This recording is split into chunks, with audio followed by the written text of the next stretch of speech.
Tapi tadi ada kata wajib diakui, berarti anak itu sudah jelas ya? Ya, Sudah jelas bahwa mengakui kesalahannya. mengakui kesalahan. Seandainya tidak mengakui kesalahan, tidak dilakukan diversi. Tidak dilakukan diversi. Tapi dilanjutkan ke diproses secara normal di pengadilan. Ya, persidangan. Iya. Kalau kemarin kan sempat diulas ada yang restoratif justice ya. Itu hampir sama-sama juga ya, hampir mirip itu. Kalau restoratif justice itu ancaman hukumannya di bawah 5 tahun.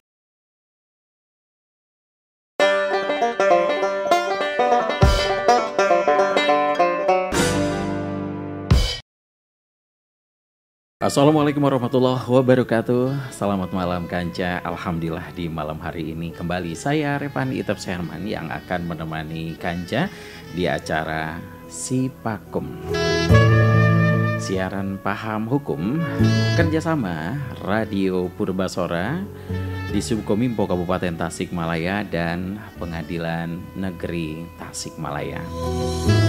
Seperti biasa Kanca, di acara ini kami menghadirkan narasumber langsung dari Pengadilan Negeri Tasikmalaya.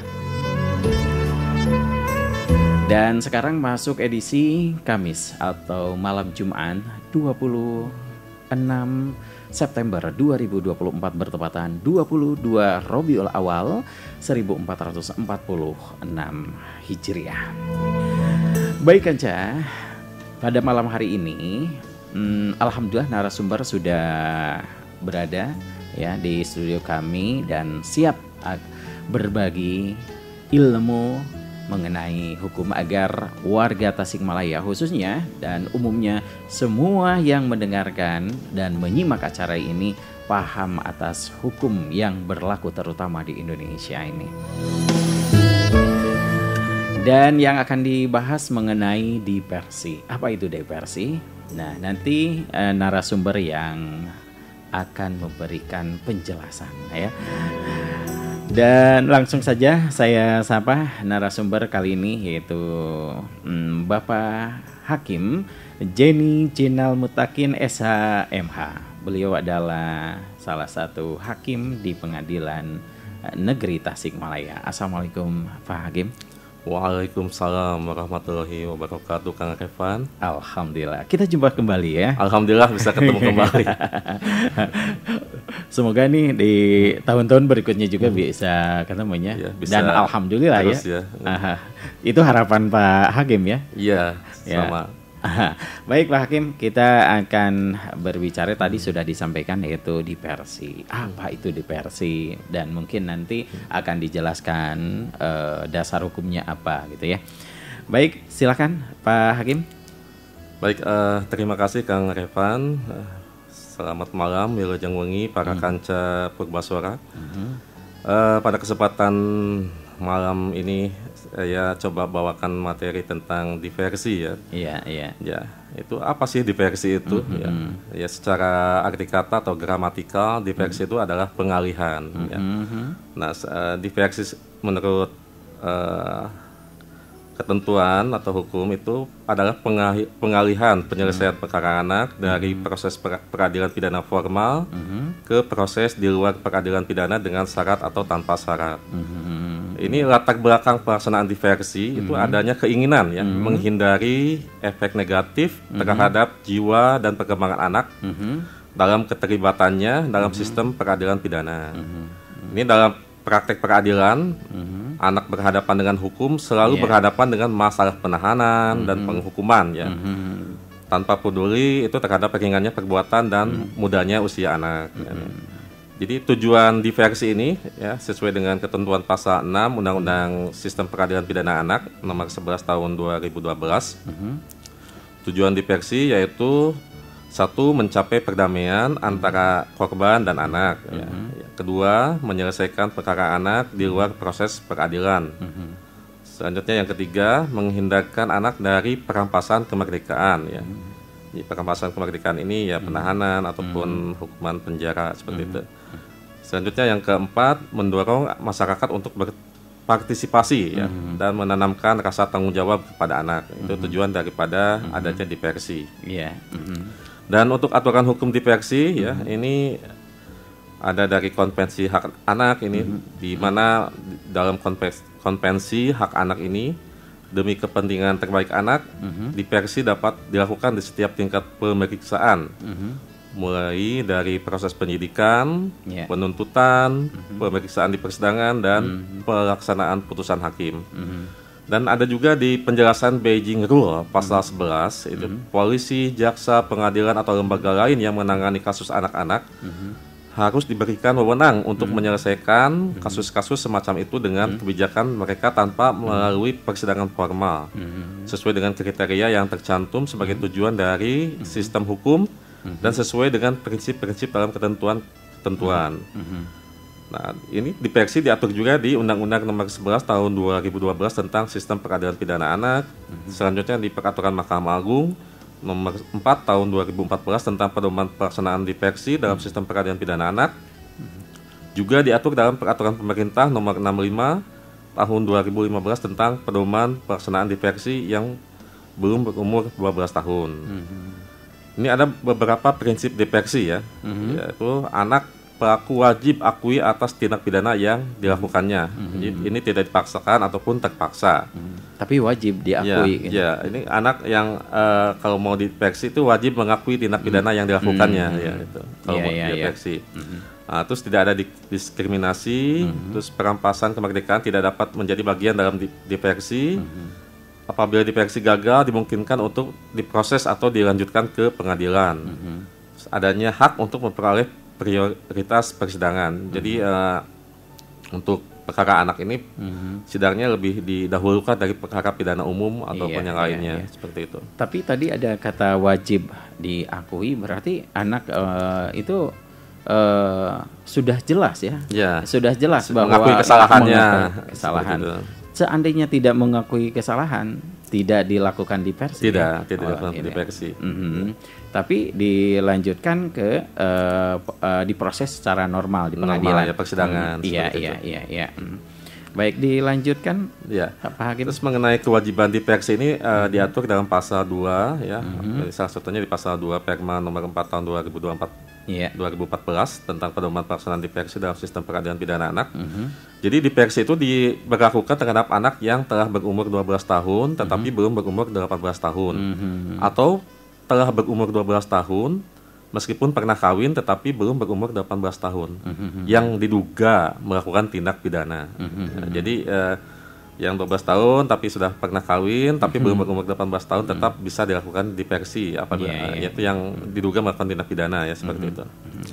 Dan ini mengenai kewajiban diversi juga hakim anak wajib mengupayakan diversi dalam hal anak didakwa melakukan tindak pidana yang diancam dengan pidana penjara di bawah 7 tahun. Dan didakwa pula dengan tindak pidana yang diancam dengan pidana penjara 7 tahun atau lebih. Tapi bentuk dakwaannya itu subsidiaritas, alternatif, kumulatif maupun kombinasi atau gabungan ya. Jadi bukan dakwaan tunggal ya. Jadi bisa ada dakwaannya yang salah satunya, misalkan ini dakwaan alternatif ya. Ini salah satunya dakwaannya yang ancamannya ada yang 7 tahun, ada yang lebih gitu. Tapi itu bisa diversi seperti itu. Nah ini kalau kemarin kan sempat diulas ada yang restoratif justice ya. Nah, itu hampir sama-sama juga ya, hampir mirip itu. Kalau restoratif justice itu ancaman hukumannya di bawah 5 tahun. Di bawah 5 tahun. Kalau ini di bawah 7 tahun seperti itu. Dan kalau ini 7 atau lebih ya, kalau enggak, ini. Maksudnya 7 itu kalau misalkan dakwaannya yang dituduhkan oleh jaksa yang disangkakan kepada terdakwa itu ada 2 dakwaan ya. Misalkan yang pertama pencurian ya. Terus yang kedua yang mengakibatkan pembunuhan gitu kan itu. Jadi salah satunya itu ada yang di bawah 7 tahun ancamannya seperti itu. Iya. Terus yang kalau restoratif justice kan itu bisa untuk yang pidana umum ya, termasuk juga pidana anak juga bisa di restoratif justice. Kalau ini untuk diversi ini khusus untuk anak, untuk perkara pidana anak seperti itu. Tapi kalau misalnya perkara atau kasusnya anak dengan yang dewasa gimana? kasus misalnya Ya, berurusan dengan orang dewasa. ya. Ini dalam hal di sini yang menjadi terdakwanya atau anak yang berkonflik dengan hukumnya adalah anak ya. Oh, anak. Kalau jadi yang jadi terdakwanya anak. Ya. Kalau dewasa mah tetap tidak bisa diversi. Iya. Jadi tapi tetap kalau misalnya yang terdakwanya anak itu ya bisa diversi bisa ya, diversi. Walaupun yang menjadi korbannya orang dewasa. Ya, tetap gitu. bisa diversi. Iya. Silakan dilanjut Pak Hakim. Baik, ini jadi dalam diversi itu ada pertemuan ya. Ada pertemuan nanti jadi hakim yang mendapatkan perkara anak ya itu nanti akan menetapkan hari musyawarah diversi ya apabila ini dakwaannya itu di bawah 7 tahun. Ya nanti akan dipanggil pihak-pihak ya. Di antaranya anak dan orang tua atau wali atau pendampingnya. Anak pelaku maksudnya ya, anak yang berkonflik dengan hukum. Terus anak korban didampingi dengan orang tuanya ataupun dengan pendampingnya. Terus ada pembimbing kemasyarakatan itu PK Bapas ya, itu dari Kemenkumham. Terus ada pekerja sosial profesional, ini bisa dari pemerintah ataupun dari lembaga swasta.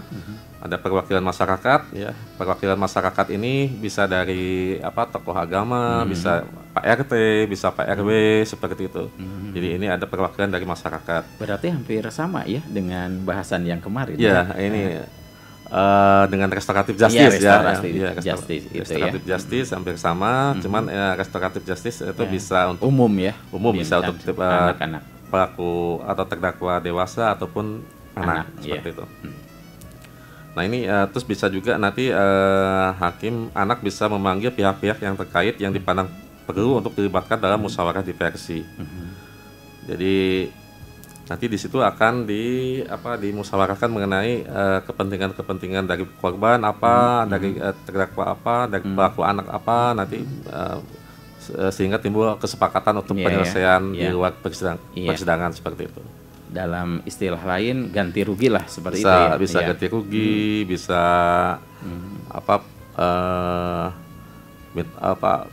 perdamaian memaafkan seperti itu ya, ataupun mungkin ada minta kerja sosial seperti apa gitu. Nanti ada beberapa itu. Mungkin tingkat korbannya juga diperhatikan gitu ya. Kalau resikonya lebih berat ya mungkin tuntutannya lebih berat juga gitu ya. Iya. Jadi mungkin kalau misalkan perkaranya pencurian, ini si pelaku anak ini, terdakwa anak ini mengembalikan kerugian dari barang yang diambilnya gitu. Sehingga tidak ada lagi yang merasa dirugikan seperti itu. Ataupun misalkan ada dalam perkara penganiayaan itu sudah mengganti biaya pengobatan, sudah minta maaf, sudah mengganti kerugian yang lainnya gitu. Mungkin sehingga dari pihak korban juga sudah memaafkan dari tindakan daripada anak yang berkonflik dengan hukum ini. Nah ini selanjutnya ini untuk hasil kesepakatan diversi ya dapat berbentuk antara lain perdamaian dengan atau tanpa ganti kerugian. Jadi perdamaian itu bisa ada ganti kerugian ataupun tidak ada, itu tergantung dari para pihaknya. Terus bisa juga penyerahan kembali kepada orang tua atau wali, terus keikutsertaan dalam pendidikan atau pelatihan di lembaga atau di lembaga penyelenggara kesejahteraan sosial itu paling lama 3 bulan atau pelayanan masyarakat. Itu pelayanan masyarakat itu bisa nanti mungkin bersih-bersih di masjid seperti itu ya. Nanti tergantung nanti kesepakatannya apa. Tapi tetap dalam pengawasan Pak Andan. Jadi kalau ada kesepakatan diversi itu nanti ada pengawasan. Yang mengawasi itu dari pihak PK Bapas. Jadi dari lapas ya, tapi di peneliti PK Bapas yang dari itu Depkumham itu. Ada dia mengawasi pelaksanaan hasil diversi itu. Jadi untuk tenggang waktunya itu selama 3 bulan. Jadi apabila dalam waktu 3 bulan itu tidak melaksanakan kesepakatan, itu bisa dari PK Bapas itu melaporkan kepada pengadilan atau hakim anak bahwa pihak terdakwa anak atau pelaku anak ini, anak yang berhadapan dengan hukum ini tidak melaksanakan. Nah, ini bisa nanti dilanjutkan proses hukumnya di secara normal ya. Seperti itu. Misalkan ini mau mengganti kerugian kepada korban, tapi dalam waktu yang dijanjikan tidak menyerahkan ganti rugi tersebut. Nah, itu bisa dilanjutkan itu proses hukumnya. Selanjutnya untuk hasil kesepakatan diversi ya. Nanti apabila ada kesepakatan diversi ya. Jadi hasil kesepakatan diversi itu nanti dituangkan dalam bentuk surat kesepakatan diversi. Ya. Jadi surat kesepakatan diversi ini adalah hasil yang diperoleh dari musyawarah diversi yang memuat hak dan kewajiban para pihak yang tidak melanggar ketentuan peraturan perundang-undangan ya. Jadi hasil kesepakatan diversi ini sebagaimana ketentuan harus ditetapkan oleh Ketua Pengadilan Negeri di wilayah tempat terjadinya perkara atau di wilayah tempat kesepakatan diversi tersebut. Jadi misalkan ini kesepakatan diversinya di Pengadilan Negeri Tasikmalaya, nanti Ketua Pengadilan Negeri Tasikmalaya akan membuat penetapan ya, penetapan diversi ya. Nanti misalkan ini berhasil dibuatkan penetapannya, jadi proses itu tidak dilanjutkan persidangannya seperti itu. Nah ini apabila di proses diversi tidak berhasil ini atau tidak mencapai kesepakatan ataupun tidak bisa dilaksanakan diversinya, ini proses peradilan pidana anak ini akan dilanjutkan seperti itu. Jadi persidangan seperti biasa, jadi sidang pembacaan dakwaan, pemeriksaan bukti-bukti normal. Jadi nanti ada putusan juga, putusan bisa penghukuman atau apa kalau terbukti ya. Baik Pak Hakim, berikutnya tentunya ada alur ya dari diversi ini. Bagaimana alurnya? Tapi jangan dulu dijawab ya. Baik ya Pak. Kita simak dulu, Kanca. Ada sebuah lagu yang telah kami siapkan. Tetaplah bersama Sikep Pakum hanya di Radio Perbasora 105,7 Pas FM, Pas Informasinya. 105,7 Radio Perbasora Pas FM, Pas Informasinya. Kanca, terima kasih masih bergabung bersama si Pakum ya. Kanca, nah di Indonesia mengenai diversi pada sistem peradilan pidana anak diatur dalam undang-undang tadi kalau tidak salah saya tangkap itu nomor 11 ya tahun 2012 tentang sistem peradilan pidana anak ya. Baik Kanca, yang ditanyakan tadi ya yang tertunda nih Pak Hakim mengenai alurnya ya dalam sistem diversi ini seperti apa ya. Silakan. Baik Kang Revan ya. Untuk diversi ini wajib dilaksanakan di semua tingkatan proses hukum ya, baik di kepolisian dalam tahap penyidikan atau di kejaksaan, terus di pengadilan itu wajib dilaksanakan diversi. Ya dengan syarat tadi memenuhi syarat-syarat yang ditentukan untuk diversi, diantaranya tadi ancaman hukumannya di bawah 7 tahun gitu, seperti itu. Dan untuk di pengadilan negeri sendiri ya untuk alurnya, jadi setelah hakim anak ditunjuk untuk menyidangkan perkara anak ya, itu nanti hakim anak setelah memperhatikan dakwaannya apakah bisa didiversi atau tidak. Apabila bisa didiversi memenuhi syarat-syarat untuk diversi, hakim anak akan membuat penetapan hari musyawarah diversi. Nah, ini di penetapan hari musyawarah diversi ini, hakim anak akan memanggil pihak-pihak untuk datang pada hari musyawarah diversi. Ya, pihak-pihak tadi yang sudah saya sebutkan tadi, yaitu diantaranya pihak dari anak pelaku ya, dengan orang tuanya atau pendampingnya, terus juga dari pihak korban didampingi orang tuanya ataupun pendampingnya, nanti ada dari PK Bapas, dari pekerja sosial ataupun dari tokoh agama, tokoh masyarakat ataupun pihak-pihak lain yang diperlukan untuk proses di versi tersebut untuk musyawarah mencapai kesepakatan ya.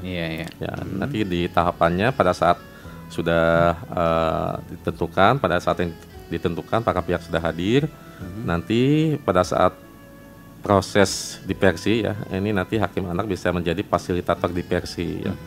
Jadi kepada para pihak akan ditanyakan mengenai keinginannya seperti apa gitu, harapannya seperti apa gitu.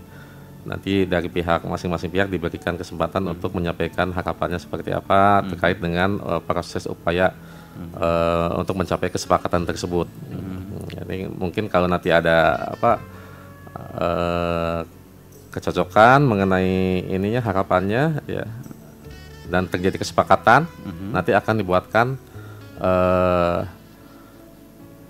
surat kesepakatan perdamaian ya, atau dari para pihak seperti itu. Nanti kesepakatan diversi itu ya namanya. Nanti akan disampaikan kepada ketua pengadilan. Nanti ketua pengadilan akan membuat penetapan diversi ya. Nah ini setelah itu dalam pelaksanaannya diversi itu apabila dalam waktu 3 bulan ya sudah melaksanakan ya, ini sudah jadi tidak ada proses hukum lagi seperti itu. Iya. Dan ini Hakim ada deadline nggak? Berapa lama gitu batas-batasan? Oh, untuk proses diversi itu 30 hari. 30 hari. 30 hari, tapi untuk pengawasannya itu 3 bulan dari pelaksanaannya. Iya. Pelaksanaan hasil kesepakatan itu. Iya, mulai dari pengajuan sampai dari setelah terjadinya kesepakatan. Oh, dari terjadi kesepakatan. Itu ada waktu 3 bulan untuk itu nanti. Sampai keputusan. Nanti kalau sudah 3 bulan sudah melaksanakan itu ya sudah tidak ada lagi proses hukum. Kecuali dalam waktu 3 bulan itu tidak melaksanakan hasil kesepakatan atau misalkan tidak membayar ganti rugi nanti dari PK Bapas ya akan melaporkan kepada hakim anak, nanti akan dibuatkan penetapan untuk disidangkan kembali seperti itu.